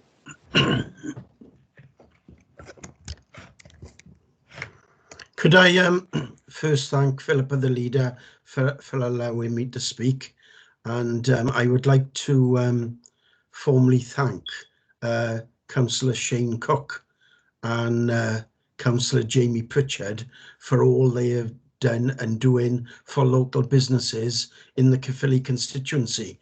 That includes grants and helping them through this difficult time. But the reason I've asked to speak is because I actually went to Blackwood this morning, and I went around a number of traders, and there was unanimous support, especially from the cafes, which I called in and spoke to personally. I also had one email this morning, which I sent to Councillor John Ridgewell, and I sent to Councillor Philippa, asking that car parking charges be abolished. But the reason I'm speaking today is because I'd like to actually thank Cabinet for their support in regarding the comments which they've made. And there is a feeling out there that, you know, local communities, local town centres, the high streets are the hub of the community. And I can put on record here that residents do appreciate your concerns and the First Minister's. If you go to, and I use Blackwood as an example, being the local member, if you go down to Blackwood about 10:30, you've got a problem getting in the council car parks. The council car parks are really busy. Just a point of clarification before I finish. A number of residents are parking on the high street, and there are waiting times of 30 minutes on the high street, and they find they get a ticket. And they say, and they phone me up and they say, Councillor Etheridge, we're allowed free parking. I said, yes, we are, but only in the council car parks. So if we're going to put a press release out, can I please ask that we stress that it's only the council car parks and it's not on the high street, because people think they can park in the loading bays, they can park outside Poundland, they can park outside Greg's, and I'm sure the problem is the same in Bargood or Risca, and they find they get a ticket, but they still think that it is free. But I'd like to thank Cabinet for your support, and especially obviously Shane Cook and Councillor Jamie Pritchard for supporting local businesses. Thank you. Thank you ever so much, Councillor Etheridge, and thank you for those kind words. And I'm sure Councillor Cook will pass that on to Councillor Pritchard as well. And just, you know, and just to reiterate, you know, any release or any announcement that we do, obviously we will reiterate that, you know, the free parking means in our car parks. So that's really useful, and I've seen evidence of that myself when I've gone through Backwood High Street as well. So thank you for your comments, and absolutely it is our aim as a cabinet to absolutely support our local businesses, you know, on every front, and do as much as we possibly can to make sure that they survive this time. As you know, it is very difficult for everyone concerned. So thank you again for those comments. Okay, I've got a few people that want to come in. Councillor Morgan. Thanks, Leader. I just wanted to make a comment on Councillor Etheridge's comments. You know, it's lovely to hear him in full support of the cabinet measures that we'll be taking here. Just to say, you're absolutely right about Councillor Cook and Councillor Jamie Pritchard. They have worked extremely hard with the local businesses, but I would like to also stress that they are not alone in that. As the cabinet member for the economy, I've had representations from councillors right throughout the borough concerned about businesses within their own areas and across all political bodies, Plaid, Independent and Labour. So, you know, we've done a tremendous amount with the council has gone above and beyond with the grants, trying to make the towns COVID safe, extending trading areas onto the street, speeding up outdoor licensing applications, etc., etc., etc. So, yeah, thanks for the kind words. And Jamie and Shane, James Pritchard and Shane Cook have done an excellent job, but so have many other councillors. Thanks very much. Apologies, Sean. No, that goes without saying, Sean, that you've already done that as the lead member for that. So thank you. Councillor Stenner. Yeah, thank you, Lisa. Yeah, the recommendation is to approve a further extension of the temporary suspension of car parking charges. And as you've already alluded to, that this cabinet has spoken about this for probably the last 6 weeks. And I believe any help that we can give to our high street traders and our residents throughout the borough is absolutely the right thing to do. And as I've alluded to, you know, it's been at the forefront of our minds, and I'll definitely be supporting this recommendation. Yeah, absolutely. Thank you very much, Councillor Stenner. And before I bring Christina Harry in, Councillor Gordon waved at me because he's unable to put his hand up electronically. Yeah, only quickly, Chair. So all I'd like to do is thank Councillor Etheridge for supporting the Labour-led cabinet. Okay, Christina. Yeah, thank you, Leader. Just a couple of points I'd like to make on the report. Just to remind members that you recently approved the Council's COVID recovery plan, and also linked with that the COVID economic recovery plan. And certainly the recommendations in front of you today regarding car parking certainly align firmly with both of those strategic documents.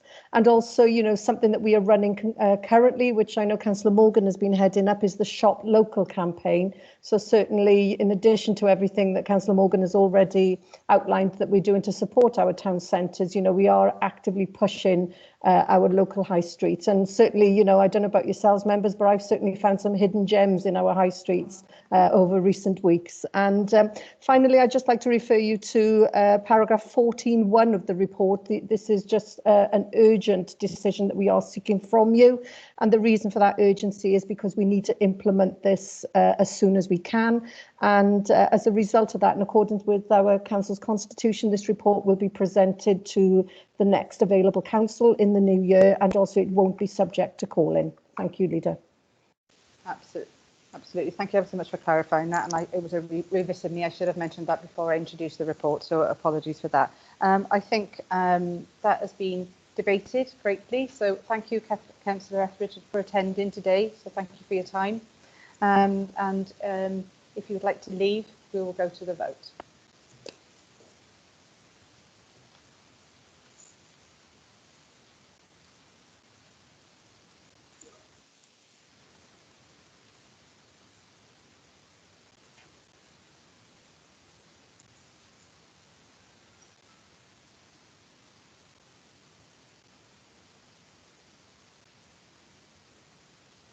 Okay, thank you. That's carried unanimously. Thank you ever so much. Thank you ever so much, everyone. Okay, and now we will be going to item number 9 to receive and consider the following report, which is, in the opinion of the proper officer, may be discussed when the meeting is not open to the public, and first to consider whether the public interest inquiry requires this meeting should be closed to the public for consideration of this item.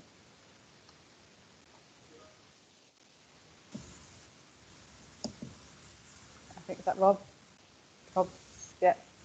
Yeah, I'll have a go, leader. I don't know whether you've seen the messages, but I've been coming in and out of this meeting all afternoon. So if you lose me, I've just put what you need to do as a cabinet in the chat there. But it sounds as if you can hear me, which is great. So there is a pit before you, and you need to consider, because it's your decision, not mine, whether or not you will exclude the press and public. The reason being that there are details contained within the report regarding information about a person, and furthermore financial information about a person or persons.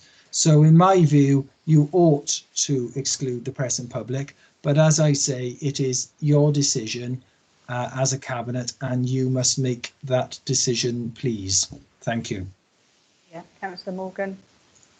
Yeah, thanks, leader. I'd be very happy to move the public interest report and that we should go into exempt session on this because of the personal nature of the information we'll be discussing. Yep. Okay, thank you. Can I have a seconder for that then? I'll second that. Oh, everyone rushed. Okay, I think we'll record those. Thank you, everyone. If you can just give me a show of hands then that we're content to go to that. Thank you, everyone. Yeah, thank you. Thank you all. Okay, if you can stop recording there then, please.